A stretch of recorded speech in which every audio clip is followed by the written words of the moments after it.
Hi, everyone. Welcome back to Youth Korner Podcast Jeunesse. I'm Emma, and today I'm joined by a very special guest who actually happens to be my younger brother, so a lifelong resident of the Laurentians, anglophone, and coming from a very similar background as me, obviously. So to my guest, I'm going to ask you to introduce us by your name and your preferred pronouns, please. Hi, my name is Benjamin Foreman. He, him. Anything else you'd like to Perfect. know? Well, that's what we're going to get into now. So, Okay. um, it's kind of a funny thing to do an interview in this way because we're kind of doing it in a very different format than previous episodes of this season. I'm calling this uh, kind of like a field day episode because we're doing it outside of the studio. So we are doing this through Zoom. So please forgive us if the audio quality is not quite what people are used to. That's just kind of part of the experience. This is a new experience for me as well. So please bear with me, but this is going to be a really fun episode. So Ben, how old are you now? 23. Yes, 23 now. 23, right? Which I know, but obviously not everybody else knows. So you were the graduating year in LRHS of what year? 2019. 2019. Perfect. Yeah. So you've been in the working world for a little bit of time now, and you also have a very unique, well, maybe unique is the wrong word, but a very non-mainstream work Yeah. paths, I would say, at least from what we're told, because in the Laurentians English population, uh, when you finish high school, it's kind of, at least in my experience, and I think it was kind of the same thing for you at your graduation year too. Maybe it's changing, maybe it's not, but it's kind of like when you're in high school in this region, it's like a straight shot to CEGEP and then to university.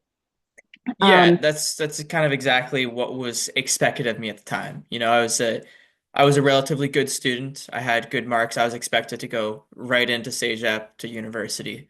That was kind of the only path that was presented. Yeah.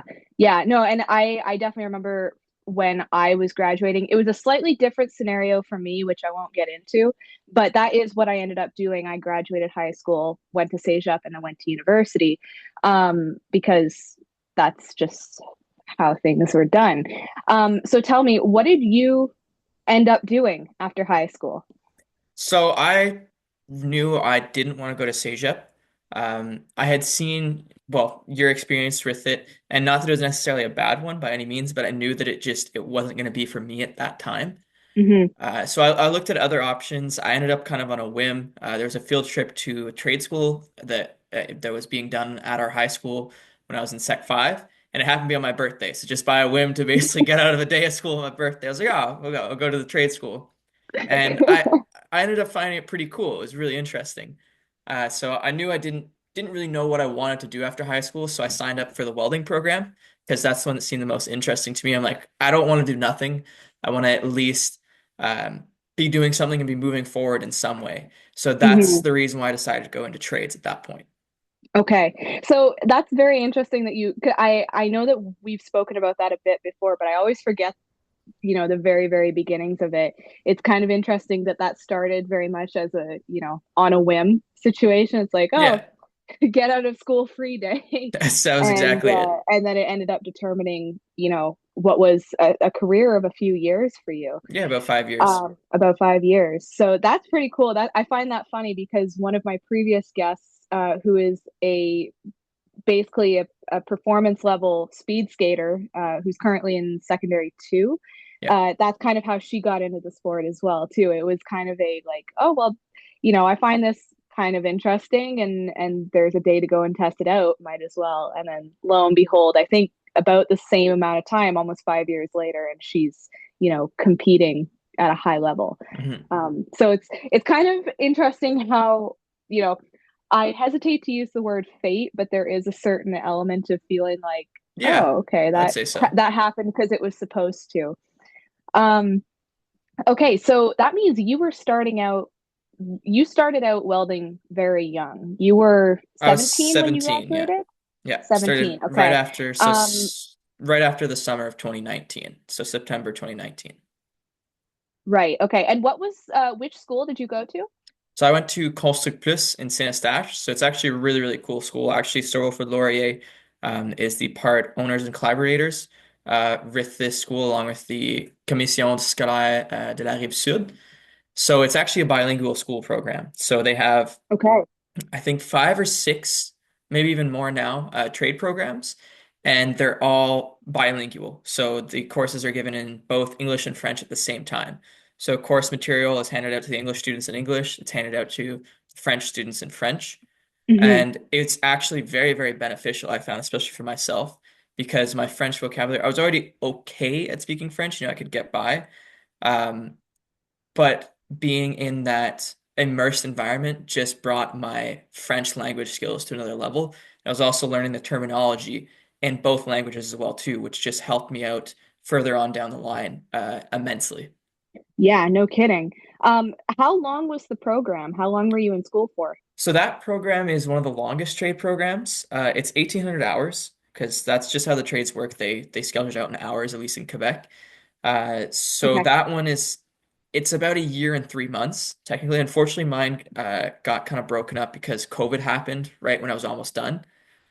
So Right. that changed things up. I started going to the courses. It stopped for like 2 months, 2 or 3 months, and then when it went back, it was just like 4 hour sections. There was half of the group in the morning, half of the group in the evening, and it worked like that for a while. And then finally, we finished that up. And I also decided to go forth and do my high pressure welding, which was another 800-hour course that was given after that as well too that you could do. Okay. So when it comes to the high pressure welding, was that like and I'm speaking from the perspective of somebody who did CEGEP and university. So the way that my brain breaks down course loads and course hours is a little bit different. But when the possibility for the high pressure course came up, was it offered as like an elective? Was it something that you did at the same time as your standard course? Like So, how did that come to your attention and how did you approach it? so there are prerequisites for that course. You have to be done your welding and fitting program. So you have to be finished that one before you can apply to do the high pressure welding. Basically, the high pressure welding is just a course that's just going to bring your welding skills to the next level. When Okay. you're done the welding and fitting, you're very familiar with, the four types of welding, fabrication, um, different alloys, different materials, your metallurgy, a lot of the math behind it. Whereas this course really focuses on the technical skills of high level welding, which was very, very interesting. It's just even if you don't go into high pressure welding, so basically welding on pressured pipe vessels, it still elevates you to the next level and makes you much more employable too. Okay.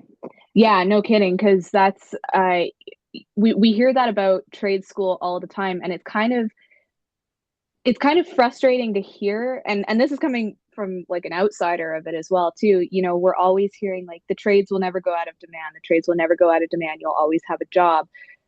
But then there's not as much focus on like encouraging people to go to trade school after high school as well. So it kind of feels like you're in a bit of a catch 22 in terms of double standards.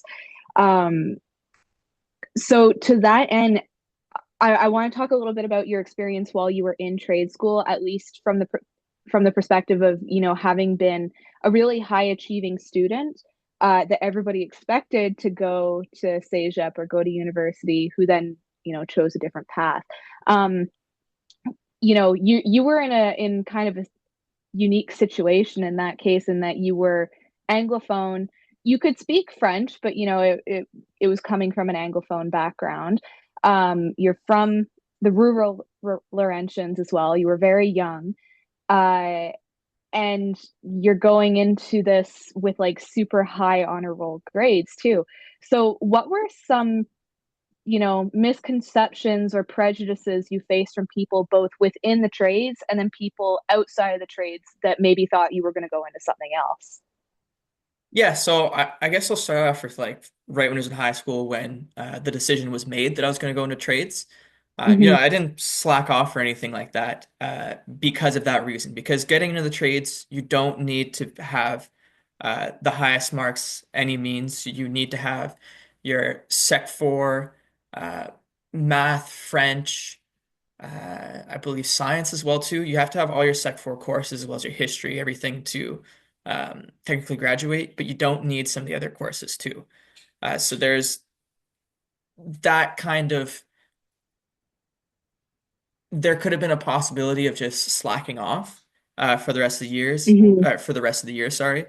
But that was not the case. I don't recommend anybody do that because it's still having the motivation and being able to do it, you might as well just finish it out and give it to yourself because having good marks at that point, even if you decide to go into trades where you don't need it, is still going to be good for you in the long run, no matter what.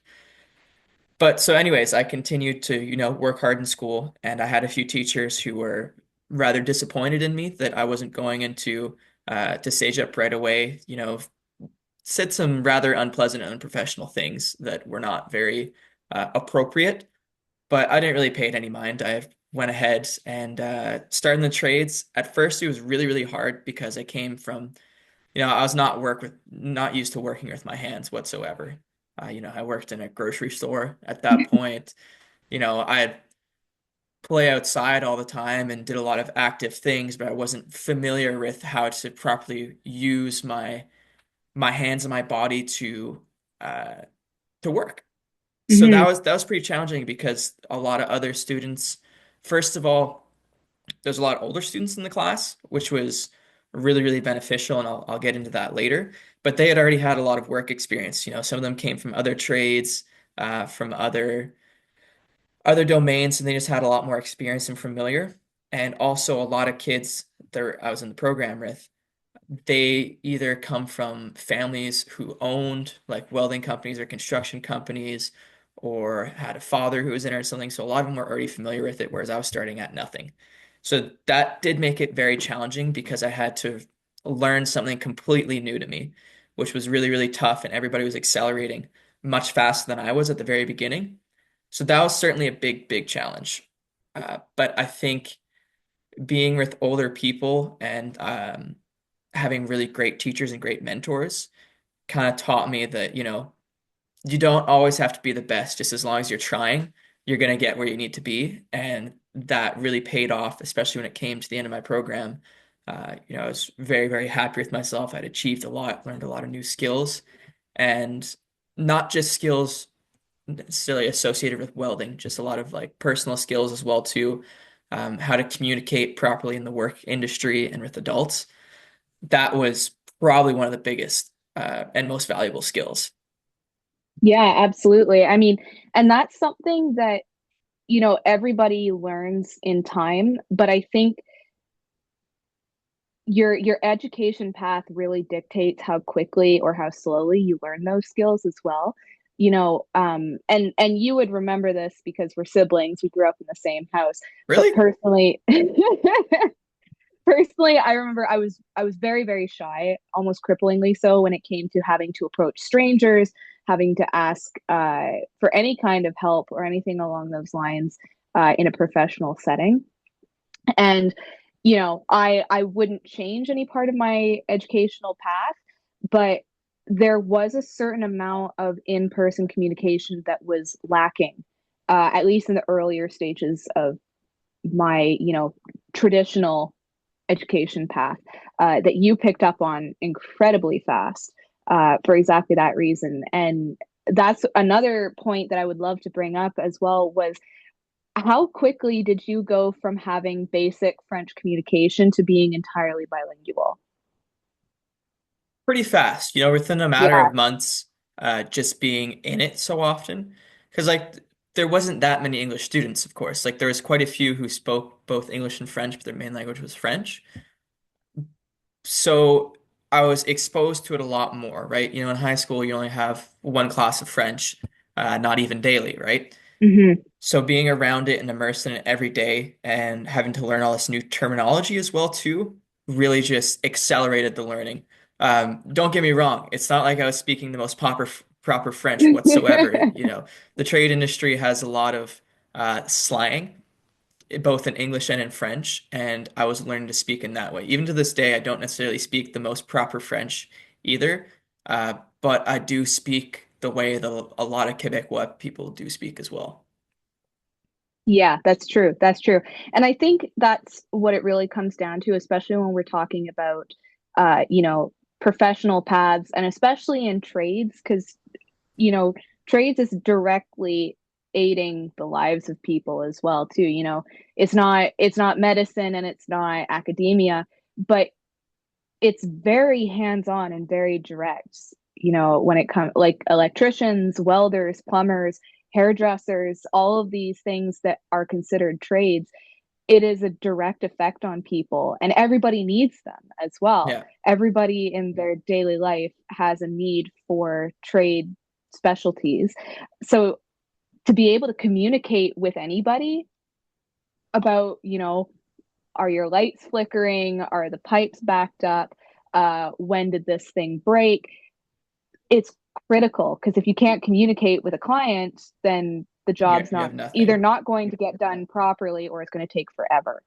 Um, so I think that that's really fascinating. I love that the Saint Eustache School also does it bilingually. I didn't actually know that. Yeah. Um, so that is something that anybody who is listening to the podcast who might be considering going into trades or just wants to explore them, I definitely think, and I think I speak for both of us when I say that, you know, go check that school out Yeah. because there's something there for everyone.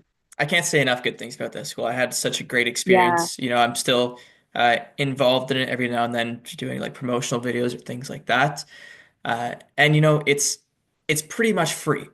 The fees for the courses are, I think, $100 or something.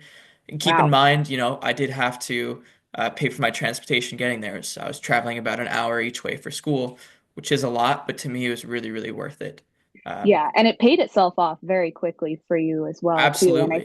I think it would be the same for pretty much so long as you are, you know, you're putting that work in as you would with anything else in life, then it pays itself off. Yeah, exactly. You know, going to the trades, I think, so there's a lot of conceptions around it.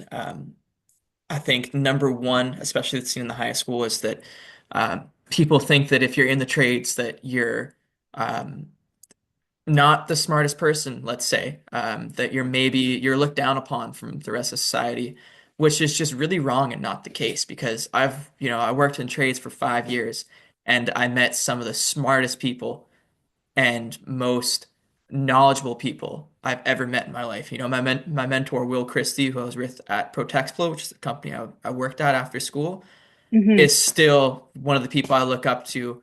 Um, just has an incredible amount of knowledge. You know, he didn't go to CEGEP either, but I would consider him one of the smartest people I've ever met. Yeah, So absolutely. Absolutely. that's a really big misconception that really I hope changes, and because it's not the case. You know, the trades needs, how would you say this? How would you word this? The trades need leaders. Um, you know, especially now, a lot of the older generation who have been taking the burden of leading the trades, of being the foremen, whatever it may be, are retiring. And there needs to be a new Hmm. generation of people stepping up, people who are capable uh, to take on those roles. And I think it's a really unfortunate thing that, you know, in high school, at least I felt a lot of the people who would be really good at these things were being deterred away from it because it's just not seen as an option or it's looked down upon, which is very wrong. Absolutely. And Absolutely. the other misconception that kind of goes the opposite way a little bit is that oftentimes you hear people talking about, oh, like the trades is just a sure way to make money. You're going to make so much money. Um, you know, you won't even know what to do with it, which is not necessarily true. You know, yes, you can make a lot of money very quickly, but you have to work for it and you have to be smart. You know, if you're slacking off in the trades, you're not going to go anywhere either. You're not going to be making money. You know, Okay, yeah, you might get your first paycheck and be really happy and go goof the rest of it off, but that just gives you a bad reputation at the same time. Yes, Um, so yes. you have to be Would you very, say that sorry, would you say that reputation is a big factor in your career in trades, or not necessarily yours in particular, but like the general you? Um, how much does professional reputation come into all of this? oh, very much. Skills is obviously, I'd say skill, it's a 50-50 split. Skills is 50% of the job, reputation and work ethic is the other 50%. I've known people who were incredible welders. They could do stuff that I could never dream of doing, but they had a poor attitude and a poor work ethic. So, guess who still had the job? Well, that's it. That's it. So, moral of the story in that regard is, you know, yes, you'll make money, but you still have to work for it, and you still have to work hard for it, just like anyone else. Absolutely.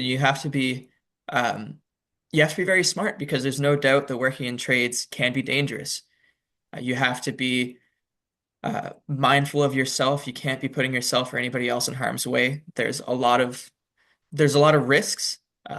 That's something that I found very stressful as well too. At certain points further down my career, being a young man in charge of bigger crews, doing rather dangerous maneuvers, it can be very stressful, and you have to have a head on your shoulders, no matter who you are in the team, because Yeah. one thing can go wrong, and people get hurt. So you have to be very, very mindful and very careful. Yeah. So what you said about the trades needing leaders, that's not just flowery language. That is very true as No, well. it's There very needs to true. be somebody on a site who uh, is, you know, in charge, for lack of a better term, but is also the person that people can go to when there is an emergency. Yeah. Which I know that you have been that person a number of times. So very shortly, we're going to transition over into the next stage of your career path, because you took a very interesting uh, branch off of that from welding. So we'll talk about that in a second.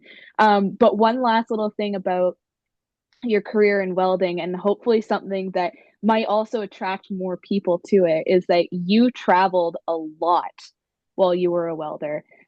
So I think my main question for you is, what was the coolest place that you traveled to for a job? Oh, none of it for sure. I Yeah. was traveling all through none of it. I went through most of the territories, but definitely none of it on Baffin Island, doing some, getting to go through and seeing just the incredible people in the native communities and the mines. Um, just, it was an amazing experience getting to see seven-story icebergs, whales, just there was a lot of traveling that I got to do. It was really, really cool, but I'd say getting to experience the territories was probably the coolest thing. It's not something that a lot of people get to do, so I'm very, very Yeah. grateful. Yeah, for sure. And I mean, everything I've ever heard about people who go up north for work is that, it can be a very harsh place, and it can be a very difficult thing to do. Um, but I've never met anybody who's ever regretted it for even a second. So it's very cool that you got to have those experiences, especially at such a young age, because it kind of makes you an advocate for that kind of work, and for working in very hands-on fields as well. Mhm. And that when we talk about those misconceptions of, you know going into trades is for when you have bad grades, or the trades are easy, or any of these things, they're all completely false. You have to work really hard. uh, there is good money, but again, you have to work really hard. Yeah. uh, but so long as you're putting that effort in, there's a high reward at the end, both Yeah, for like internally and externally. and you know, employers realize it too. When you're somebody who's learning fast and you're showing up every day on time, that is the biggest thing. Showing up every day on time is you've already set yourself up for a great career if you're doing just that alone, There you right? go. There you go. Um, That's awesome. And I think that that's a really important thing for people to know too, is that if if you are skilled at being on time to things, maybe take these jobs into account. And if you are somebody that needs to work on being on time for things, maybe also take these jobs into account because it'll teach you that discipline. Absolutely. And like I That's said, awesome. people, employers realize your value very, very quickly and will quickly move you to other things. When I started at Protexplos, the company I had here, which was in the explosive industry, I started by building the magazines, then I moved on to doing the aluminum welding, I moved on to doing the road jobs, representing the company, into, being the leader of the installations and the sites. And that's what led me to doing all the traveling as well, too. So, within the That's space of really about cool. 3 years, I had already moved up to one of the highest levels in the company and was representing the company and everybody I work with. Hmm. So if you're good at what you do and you put your mind to it and put everything into it, you go really, really far, really fast, and it's very, very rewarding. That's I that's I've never heard anybody put it better, honestly. Okay, so in our last, we've got about 10 minutes left. So in that period of time, I would love to talk to you about where you are now and where you're planning to go. So to give a quick rundown of it, I guess was it 2 years ago now? 2.5 years ago A year or ago. less? A year ago. Okay, so it was even less than that, that you actually stepped away from welding. Yeah, so I stepped away from the trades at that point because, well, first of all, it was a lot at that point. I was 22 years old. Like I said, I was the leader of these big teams. I was traveling constantly. I was away from home. And it was an amazing life, but my life was going by really, really fast. And at this point, I was also playing in a band at the time. I'd gotten really, really into music, and just doing both at the same time was chaos. Yeah, I no I'd burned kidding. I'd burned myself out multiple times very, very quickly. So fortunately, I was very, very close to my employer, and I told him that I need to step back a little bit. So I gradually moved my way out of the company. So I started just doing 2 weeks on, 2 weeks off, training people to replace me, and eventually I completely left. And that's when I decided to pursue the music industry, just because it's my passion. I know it's what I love. I'm quite literally a product of music. Our parents are met because of music. Um, Yes. so it's what fills me, it's what fuels me. And I've really realized that when I was in the trades, drive and travel and listen to music for hours and hours on end. But I also realized at the same time how fortunate I am to be in the position. I had gained all this life experience in a very short amount of time. I had made, a good amount of money for myself as well too. And I also had the skills that I can always go back to no matter what. So realizing how much of a fortunate situation I was in, that's when I decided to make the jump. So I ended up leaving my job, started playing music full time, working in the music industry at music stores. And that's where I am now. So I work at the music store. I'm continuing to play music, write music. Um, there's no doubt that's also a very hard and challenging career path. And I'm not gonna sit here and act like I know I'm gonna get famous or anything, or that's even my goal. It's not the goal whatsoever, but pursuing what I love and, hopefully being able to some way make a sustainable career out of it is worth every penny, worth all the energy. Yeah, absolutely. Absolutely. I agree completely. And you're right. And even uh I wasn't and speaking from a personal level, I wasn't necessarily surprised when you decided to make that jump, but I could definitely understand why people who were on the outside of those conversations would have been a little bit surprised because, you had built such a steady career uh, with welding and all of these incredible things that you were doing. But, it in a way it was almost like it was forcing you to grow up a lot faster than Yeah, like than you would anticipate, I guess. there's a certain point where I realize I'm like, okay, this is the rest of my life, you know? I wasn't necessarily not looking forward to it. Like it was very exciting and it was definitely a great career and life ahead of me. But at the same point, being so young and being fortunate, you have to ask yourself, is this what I want? Hmm. And, I don't want to go living my whole life wondering if this is what I really want. I want to know. Having those skills that I acquired is always something I can go back to no matter what. Yeah. And also not burning any bridges and keeping a very good reputation for myself and my work ethic, not only in the trades, but in my work I'm doing now, allows me to, um, your character speaks a lot for yourself, right? Being an honest person, being a hardworking person gets you so, so far. And just already knowing that you have those skills, it's very empowering and it might sound a bit cocky, but it makes you feel like you can do anything, you know? Oh, absolutely. And it Absolutely. really is how you should feel because if you have the mind and the wherewithal and you can realize that you're the fortunate situation you're in, it puts all the cards on your table. Yeah, Life for can sure. go any which way, and that's what I would say to myself now is, I'm living life the way I want to, and waiting for the opportunities to come my way because they do. Some are interesting, some are not, and when the right opportunity comes your way, I'm not afraid to take it either. Yeah, for sure. For sure. No, very eloquently said as well, because I think that that is not even, I think, I know that that is a big roadblock for a lot of people, especially people of our age group as well, that late 90s to early 2000s age group who are kind of at that point where, we're of the generation that has been in the workforce for a couple of years and is just starting to find steady ground in it. And so these are the questions that I think a lot of people are asking themselves, and especially out in, especially in Canada right now, given everything that's going on, and especially in the Laurentians. Yeah, This is happening across the country, all of these questions and all of these concerns. But the Laurentians has always been a very unique demographic, both anglophone, francophone, and allophone.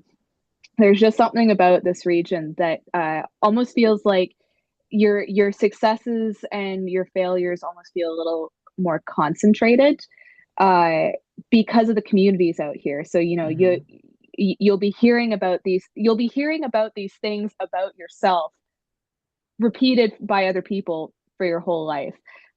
It's and that can be incredibly rewarding and incredibly stressful as well. absolutely. It's So I think it's how you said it as well too, of just, if an opportunity comes along and it's of interest to you, just go and take it. Because yeah, it's the you can't necessarily look at everything as a worst case, best case scenario, no, you can't. binary in that case. You kind of just have to go for it. Yeah, like I'll make a little trade analogy too. So you can't be afraid to knock down everything you've built up and start again.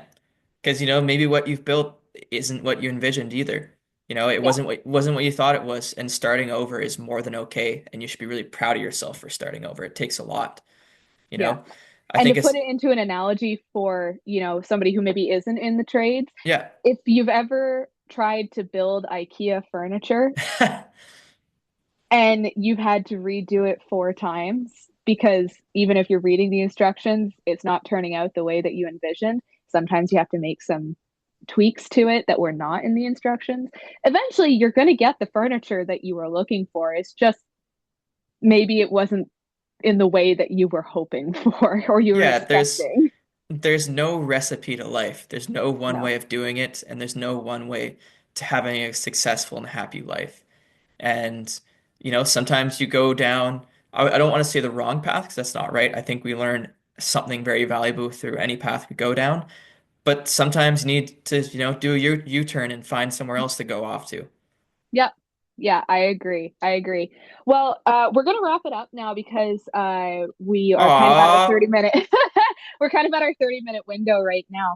And it's unfortunate because there's just so many questions that I want to ask you about this, questions from me personally, but also, questions that I hear from high schoolers that I work with, from other adults who are curious about the trades or maybe regret not going into them. So to that, I would say, based off of everything that we've talked about here, that if you are curious about the trades even slightly, if you've got 10 minutes while you're on the bus, or you're on your lunch break and you don't really know what you want to be reading about on the internet, you want to take a break from the news cycle, go and look up a trade. Just see what's Yeah. out there, see what it's about.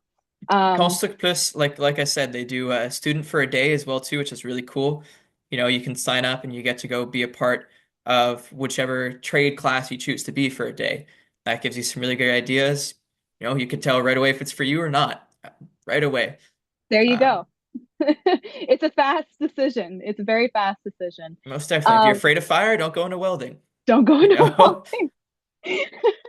If you're not particularly comfortable holding scissors in your hands, maybe don't go into hairdressing.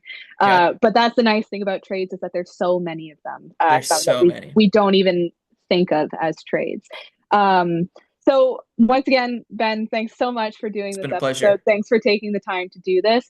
If anybody is ever curious about any of the stuff that we've talked about here, please feel free to reach out to me at Four Corners. Yeah, I'd We love to help as well too. Ben and I, we live in the same house. We live under the same roof. What? So if you have questions, for him, you can take them to me. I will relay them. But this has been a wonderful experience. I really hope that it does help a few people, whether it comes down to, choosing what they want to do after high school, or whether maybe they're in CEGEP or university and they're thinking maybe this isn't for me. There's other options out there. And then for anybody who is, you know, has been considering pursuing an artistic career as well, give it a try. If you want to try something low risk at first, try going and gigging a few times. And if you find that that works really well for you, then keep pushing forward.